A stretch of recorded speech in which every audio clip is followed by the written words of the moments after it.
श्रीखंड शब्द सुनते ही जब इन लोगों के दांतों को देखो, मुख को देखो, पानी आ रहा है। श्रीखंड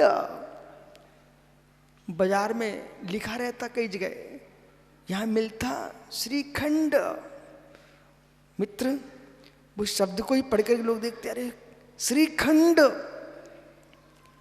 मित्र, खंड खंड को मिला करके बना श्रीखंड। खंड खंड को मिला करके बना श्रीखंड। उस श्रीखंड के नाम को सुनते ही कुछ लोग तो निश्चय ये सोच रहे हैं, निश्चय कर लिया है अब घर जाके जरूर खाऊंगा श्रीखंड।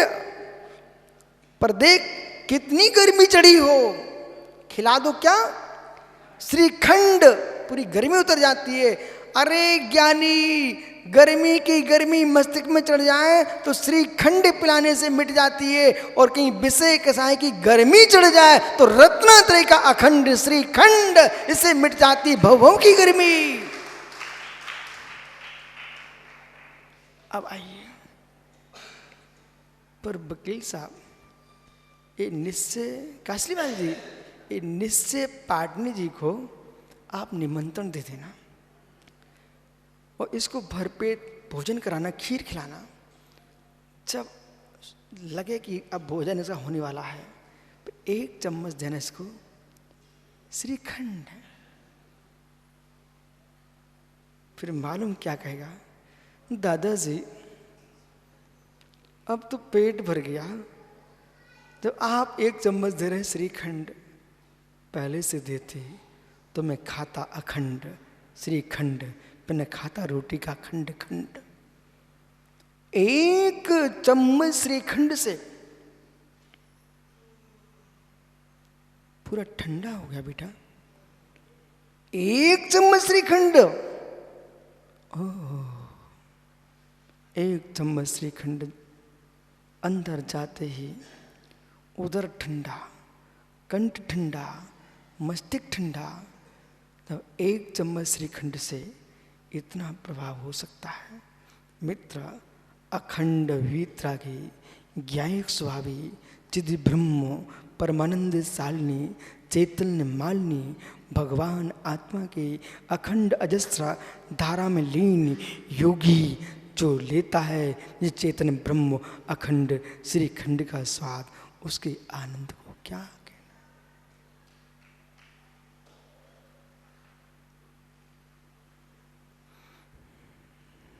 ये मुनिराज के अंदर आनंद की व्याख्या है। स्पष्ट कहूं कासरीवाल जी,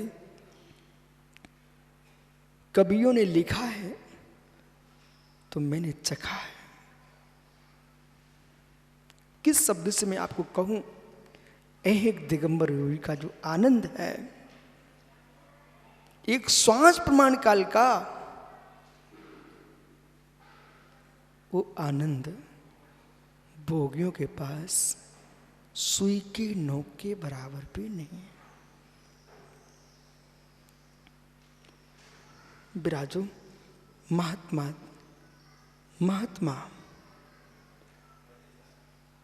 अर्जित नहीं, संजंत सागर जी बड़े सहज धुनी निकाली आप।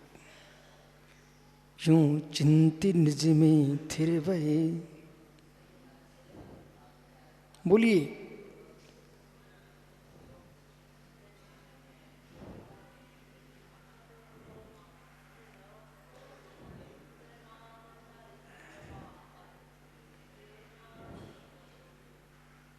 ज्ञानी सुना कुछ?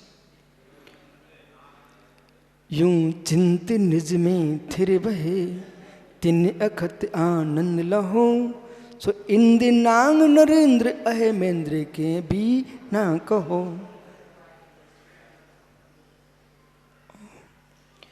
एक ध्यान में लीन योगी जिस आनंद का वेदन करता है, कोटि कोटि अप्सराओं में रमण करने वाला नागेंद्र धरणेन्द्र इंद्र के पास भी नहीं है।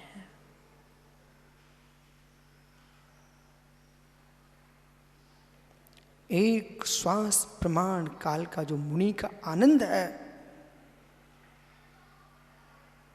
वो बाह्य द्रव्यों में नहीं है। भैया मनोज, हे मित्र, किसी के पिता ने दाड़िम का रस, गन्ने का रस, श्रीखंड, लस्सी और बादाम की, मुनक्के की, काली मिर्च की, मित्र इलायची पड़ी जिसमें शक्कर बूरा पड़ा हुआ है, ऐसे 2 घंटे घोंट घोंट के ठंडाई बनाए, शीतल ठंडाई सामने रखी, शरबत बनाया। कोई अभागा व्यक्ति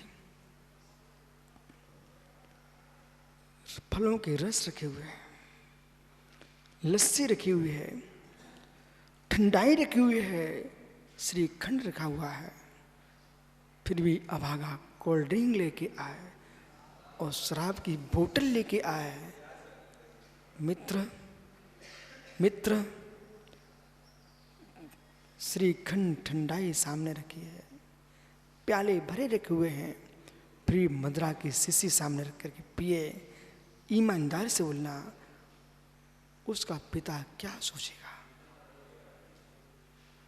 इतना समय नहीं मेरे पास, मुझे बहुत आज बात करना है। उसका पिता क्या सोचेगा? एक क्षण को मनोज आप ही पिता बन जाइए। पिता क्या सोचेगा? वो सिर पटकेगा, हाथ पटकेगा सिर पर। ओ हो, मेरे लाल तुम्हारे ठंडाई बना के रखी हुई है। माँ माँ, शुद्ध ठंडाई बनाओ ना, सौंफ इलायची आदि मिला करके। 2-2 घंटे घिसना पड़ता, आपको सिल बट्टे घिस गया, आपके हाथ थक गए, ऐसी ठंडाई बना के आपने रखी हुई है। और फिर बेटा मदरालय से लेकर के एक शराब की बाटल लेके आ जाए। ईमानदार से बोलना, आपका मन क्या बोलेगा? मेरे पास समय नहीं है, बस बाकी सब कुछ है, मेरे समय मत मांगना, मेरे पास दिन भर कोई समय नहीं रहता। आप तो बोलिए, 2 घंटे आपने सिलबट्टे पर ठंडाई का मसाला पीसा, सौंफ पीसी, इलायची पीसी, बादाम पीसी, ठंडाई बनाई है उसमें। और इतना ही नहीं, उसको बना करके और कपड़े में भर करके ऊपर छीके पे टांग दिया और ठंडा हो गया है। क्या तुम्हारा फ्रिज लगता है? क्या कुछ भी नहीं होता है। कपड़े में बांध करके ऊपर टांगो। पूछो राजकुमार पंडित से, वो ठंडाई का स्वाद देखो, उनके मुख में, चेहरे पे देखो, ठंडाई टपकने लग गई। पंडित जी, ऐसी शीतल ठंडाई बनाने के बाद भी यदि बेटा शराब की बोतल लेके आ जाए तो ईमानदारी से बोलो, तुम्हारा चित्त क्या बोलेगा? समय नहीं मेरे पास, जल्दी बोलिए। मुस्कुराओगे? बेटा तुम कितने सुंदर हो, ऐसा बोलोगे?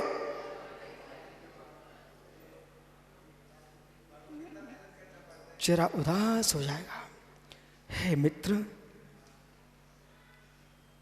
जैसे ठंडाई सामने रखे होने पर फिर भी बेटा शराब पिए अरिजीत सागर जी, तो पिता का चेहरा, माँ का चेहरा उदास हो जाएगा। ओ मेरे लालो, निर्गंत मुनीश्वरो, भगवती माँ जिनवाड़ी ने आपको रत्नात्रय की ठंडाई बना के दी है, उसे छोड़ करके ध्यान का समरस, ध्यान का सोमरस, मदरा सोमरस नहीं है, ध्यान का अमृत भू सोमरस, इसे छोड़ करके परपंचों के काम में लग जाए तो माँ जनवाणी रो पड़ेगी, मेरे लाल हमने तुमको ठंडाई बना के रखी है और तुम कहाँ विषय कसाई की बातों का विष का प्याला पी रहे हो। कहाँ गए समत्व सागर, किसकी सुनने बैठे हो?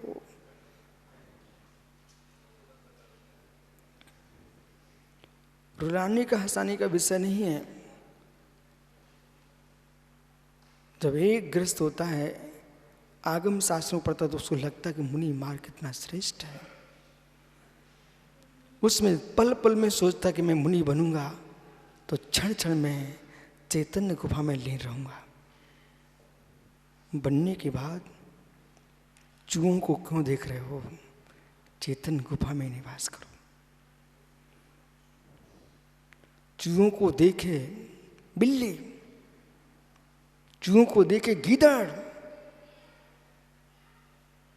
मुनि चैतन्य गुफा में विषय कसाय के चूहों को नहीं देखते हैं, निज भगवान आत्मा को देखते हैं।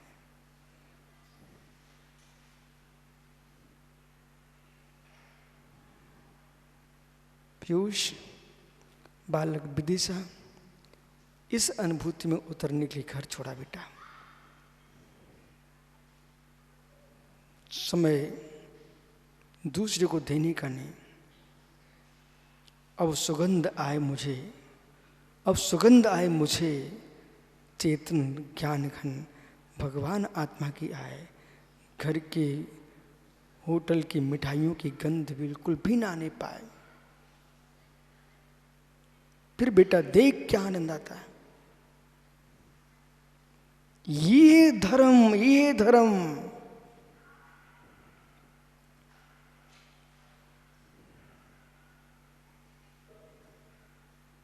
देखो मैं भूला नहीं हूं, विश्वास रखिए।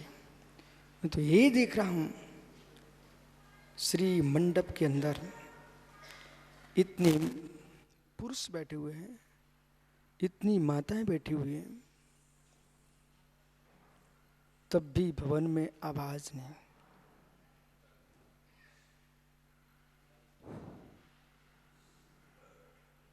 ज्ञानी ज्ञानी जो शुद्ध एकांतिक आनंद है, शुद्ध एकांतिक आनंद है, शुद्ध एकांतिक, वही मुनि का आनंद है। समझ में आ रहा है क्या बोल रहा हूं? शुद्ध एकांतिक आनंद है, सुधीर, वही मुनि का आनंद है। मुनि नाम आलोक की वृत्ति, मुनि नाम एकांत व्रत रूपा आलोक की वृत्ति। क्या ये सूत्र समत्व सागर शास्त्र में लिखा ही दिखेगा कि जीवन में भी दिखेगा? एकांत व्रत रूपा कर्मवृताचार शून्य, एकांत व्रत रूपा कर्मवृताचार शून्य। पारस बेटा सुनी ले, पहुंचे तब देख लेना। एकांत व्रत रूपा, देखो बालक, मैं किसी व्यक्ति से शास्त्रीय भाषा में भयभीत नहीं होता हूं। जो त्यागी वृत्ति मोबाइलों पर जीवन जी रहे हैं, उनके पास जो मैं कथन कर रहा हूं उसका स्वाद तो दूर है, उसके पास ही नहीं है बे। जो साधु वृंद मोबाइलों पर भौतिक उपकरणों में लिप्त हैं, जिस बात में कह रहा हूं, शून्य कमरे में क्यों ना बैठे हों, तब भी इसका आनंद नहीं ले पा रहे, क्योंकि मोबाइल में सब कुछ दिखाई देता है। जिनके सामने टीवियां हैं, जिनके सामने मुलायम दुनिया के उपकरण इलेक्ट्रिक हैं, ये सामग्री रखे बैठे हुए, शून्य कमरे में क्यों ना बैठे हों, वहां पर भी पारस जिसकी मैं व्याख्या कर रहा हूं, ये मुनि के तन की व्याख्या नहीं चल रही है, ये मुनि के चेतन ब्रह्म की व्याख्या है। पुनः कहता हूं, महात्मा विश्रुत सागर भैया, जैसे जी रहे हो ऐसे ही जीते रहना। तब तक हम आपको अपना अनुज भाई विश्रुत सागर कहते रहें, जिससे 15-17 साल से प्रभावित नहीं हुए, अब दुनिया से प्रभावित मत हो जाना। बहुत लोग आएंगे, ऐसे त्यागी भी मिलेंगे, गुरुजी ये मोबाइल पर ये आया है, तो कमरे के बाहर हो जाओ।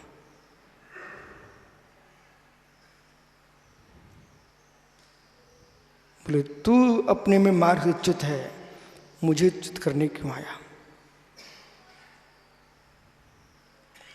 पुनः सुनिए, मैं श्लोक बोलता हूं। चक्रेश, इस श्लोक को सुनाने की संभावना आपके ही पास दिखती है मुझे। एकांत व्रत रूपा कर्म वृताचार से शून्य मुनि नाम आलोक की वृत्ति।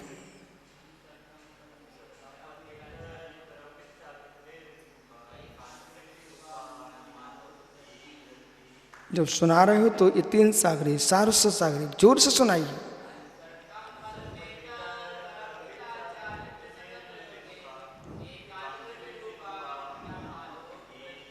बहुत बढ़िया। ये श्लोक के कर्ता श्रवण परंपरा में नहीं, भारत की आध्यात्मिक परंपरा में एक ऐसा सूर्य उदित हुआ है जिसका नाम है आचार्य अमृतचंद सूरी। अमृतचंद सूरी जिन्होंने लघु तत्वस्फोट जैसे ग्रंथ लिखे हैं, जिन्होंने समय सार जैसे ग्रंथ पर आत्मख्याति टीका लिखी हुई है, जिन्होंने प्रवचन सार पर तत्व प्रदीप का नाम की टीका लिखी हुई है, जिन्होंने पंचाशी का की जो टीका तुम्हारे सामने चल रही है, मेरे मित्र ये समय टीका लिखी हुई है। ऐसे महान महान टीकाओं को लिखने वाले आचार्य अमृतचंद स्वामी ने एक ग्रंथ लिखा जिसका नाम है जिन प्रवचन रहस्य कोश। क्या नाम? जिन प्रवचन रहस्य कोश। मतलब जिनेन्द्र देव के प्रवचनों को रहस्य को कहने वाला कोश, खजाना, उस ग्रंथ का नाम है पुरुषा सिद्धि उपाय। पत्तल, अच्छा, मटके, कलश, मोर, मुकुट, बग्गी, घोड़ी सब आप ही करने गए थे क्या? तो क्या कर रहे थे आप घर में बैठे बैठे हैं? सुनो भाई, दीपक क्या बुरा ज्ञानी, कोई सामान खरीदने नहीं के बाजार में,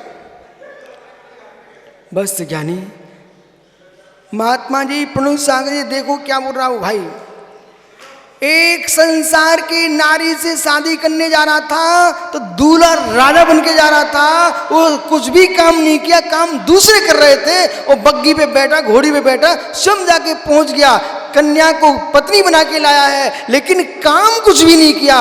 मेरे मित्र, जब संसार की नारी से शादी करने जाता है कुछ भी नहीं करता, करने वाले दूसरे होते हैं, फिर मुक्त वधू के साथ जाने वाला फिर कैसे काम करेगा? कुछ भी मत करो, कुछ भी मत करो, शादी हो जाएगी मुक्ति वनिता से।